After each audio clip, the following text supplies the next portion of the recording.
Did you know that everyone has an aura and you can learn to see it in just a few steps?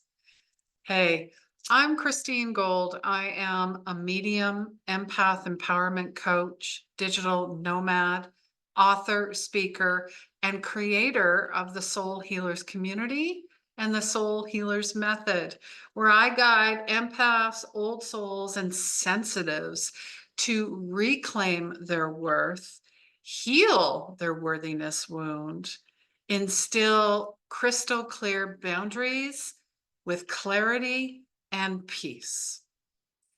I get asked this question all the time when teaching my course: harness your energy, the power of your seven chakras, which I did just recently. I've had people come up, over the years. How do I see my aura? How do I know what my aura is? What if I see blue auras around people? I feel like I see auras.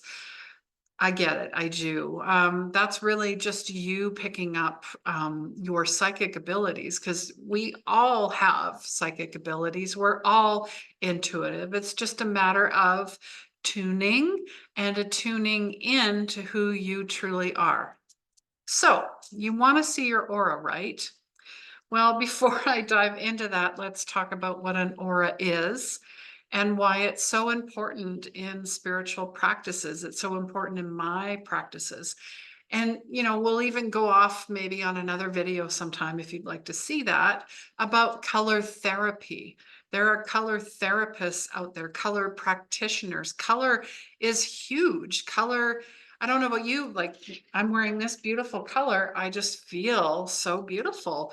If I'm putting red on, then I'm feeling more powerful. It's the aura is basically, the energy field that surrounds your body, reflecting your emotions, your thoughts, and even your spiritual state.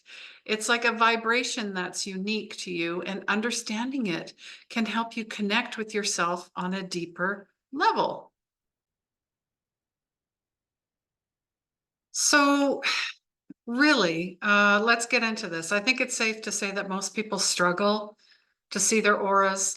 There are several reasons for that. One common misconception is that you need to be some kind of a spiritual guru, or superhuman senses to see your aura, or there's a magic trick, or you got to do all these steps. And if you do that, it's right. You do that, it's wrong. Forget all of that crap. It's not true. It's just crap to keep you confused and to keep you separated from your power.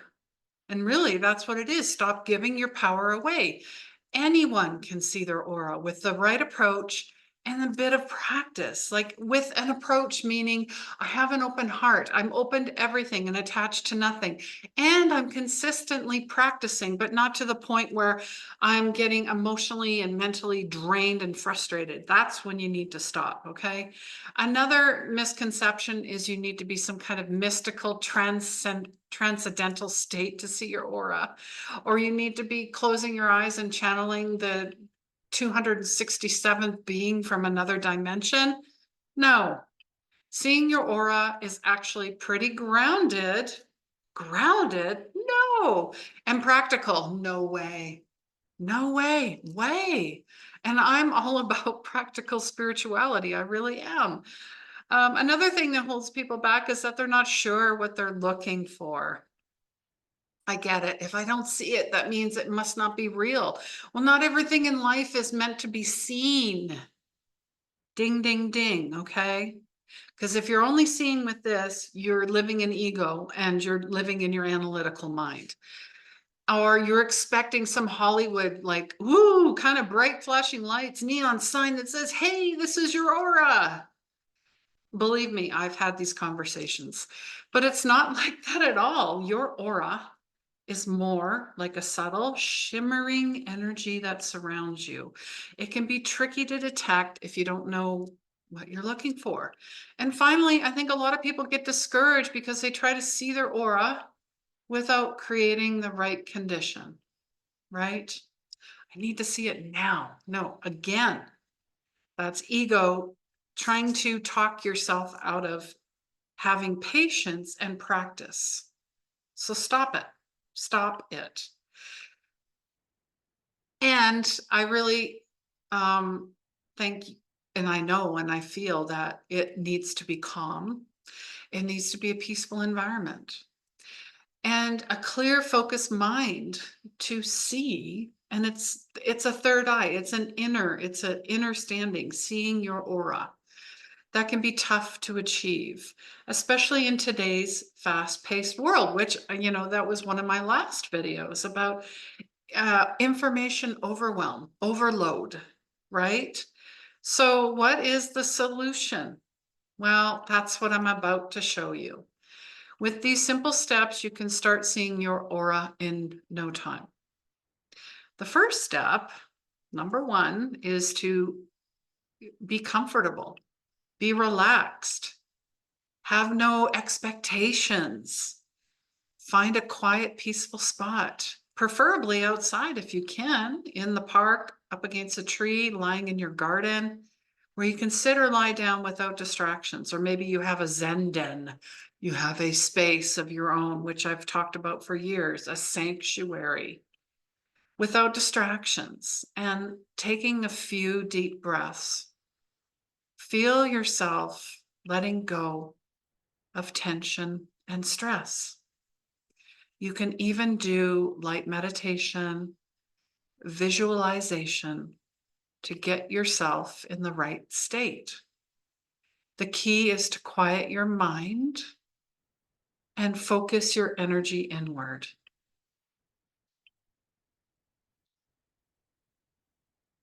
So if you're at that spot, please focus your attention on your hand. Yes, your hand. Hold it out in front of you and gaze at it softly. Don't stare or try to focus on individual details. Just let your eyes relax and take the overall shape and color of your hand. And as you do this, feel the energy emanating from your hand like a subtle vibration or warmth. This is the beginning of seeing your aura. The best way, the way that my mentor taught me, was my hand against a wall, a white wall preferably, or something with the white background, because there's nothing interfering with the filter with what you're seeing. And here's the important part: patience. Seeing your aura takes time and practice, so don't get discouraged if you don't see anything right away. Just keep focusing on your hand, and gradually you'll start to notice a faint glow or shimmer around it. Kind of like a candle technique when you're gazing into the candle, which I teach as well. Eventually you start seeing other colors. You start getting information coming in through your clairs, your clairvoyance, your clairaudience, your clairsentience, your clairalience, because you're focused on one thing and you're in a bit of a trance and you're mesmerized by the flicker. Same thing with your hand. You can be mesmerized by your hand. And as you're seeing beyond, then the colors will start to come in. And that's what I mean by faint glow or shimmer. This is your aura starting to reveal itself. When you see it for the first time, and it's happened to me, it's like a major wow moment.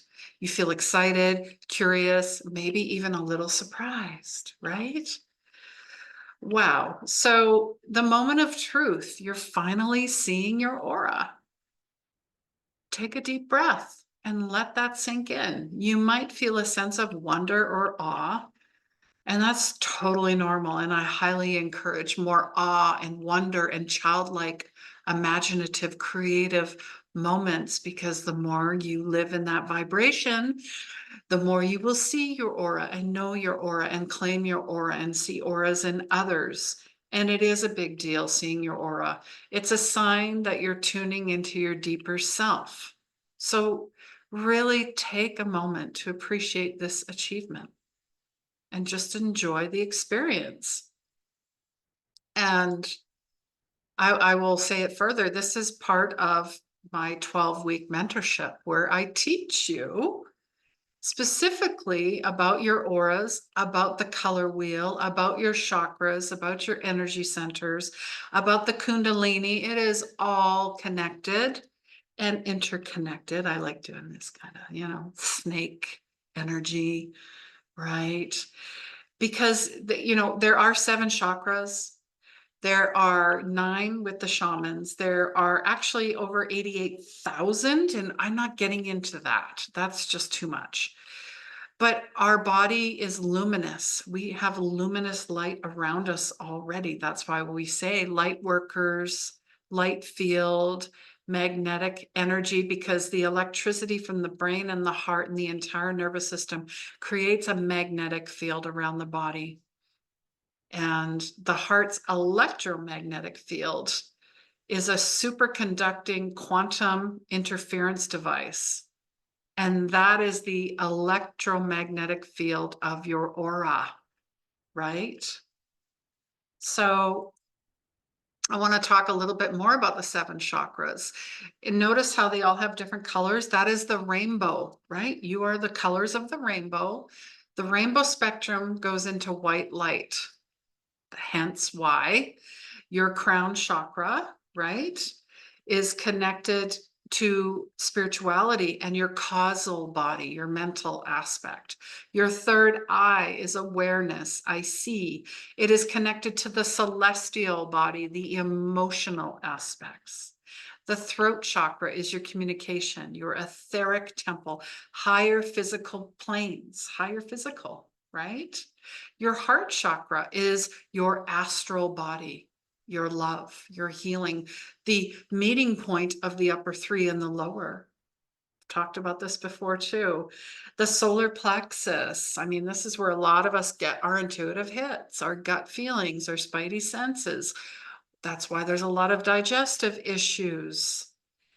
This is your wisdom and power, and it is also connected to your mental body, your lower aspect. See how we talked about the crown, mental, solar, mental. Sacral chakra is your sexuality and your creativity, and it comes out as orange. It is your emotional body, your lower emotions, which get really tied to your root chakra, which is basic trust. And there's so many of us, red, that do not trust ourselves. That's why we're in survival mode, surviving, victim, trauma, trauma, trauma.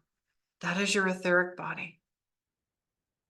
So the 7 chakras make up all of the bodies, the etheric, the celestial, the causal, the astral, the mental, the emotional bodies. So that is why it is so important to get into your body, because the body keeps score. Yes, yes, it does. And if you would like a video to go further into the auras and to color therapy, comment below. That would be something that I would love to do for you, right? So, like I said, get yourself in front of a white wall. Extend your arms out in front of you. You can even do both hands if you want. You can even, this is another technique, your index fingers tip to tip, relax your eyes, stare at the space where your index fingers are touching. Then watch the space where they're touching, pull the fingers apart slowly.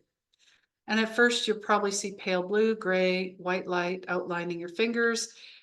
And continue to practice this, you will be able to see more vivid colors.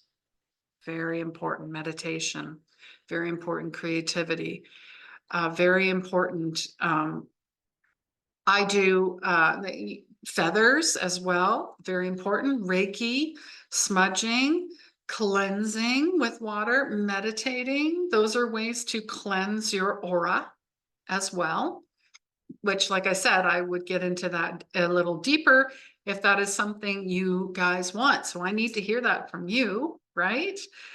So as you continue to see your aura, you'll start to notice changes in its color, shape, and size. This is a reflection of your emotional and spiritual state. The more that you attune and get inside your body, and pay attention to what your aura is telling you. It might be trying to communicate something important to you. So listen up. And yes, I see auras. There's a lot of gray and dark. But then I see for myself and for others, a lot of blue and green. Blue for me, green, healers. Definitely healers, light workers. That's why you're watching this. So, to recap, seeing your aura is all about creating the right conditions or the conditions that feel good to you, focusing your attention, being patient. With these simple steps, you can start to see your aura and connect with your deeper self. Remember, practice is everything. So keep at it. Don't get discouraged. And if you don't see anything right away, just continue the process. And thank you for watching. I hope this video has inspired you to explore the amazing world of auras. If you have any questions or experiences you'd like to share, please leave them in the comments below. And, don't forget to check out my other videos on spiritual practices, on psychic and intuitive development, mediumship, inner child reclamation, your chakras, your healing your worthiness wound, healing your trauma, and really stepping into your purpose and who you always have been at a soul level. Take care of yourself. I'm sending you lots of love. Mwah. Until next time.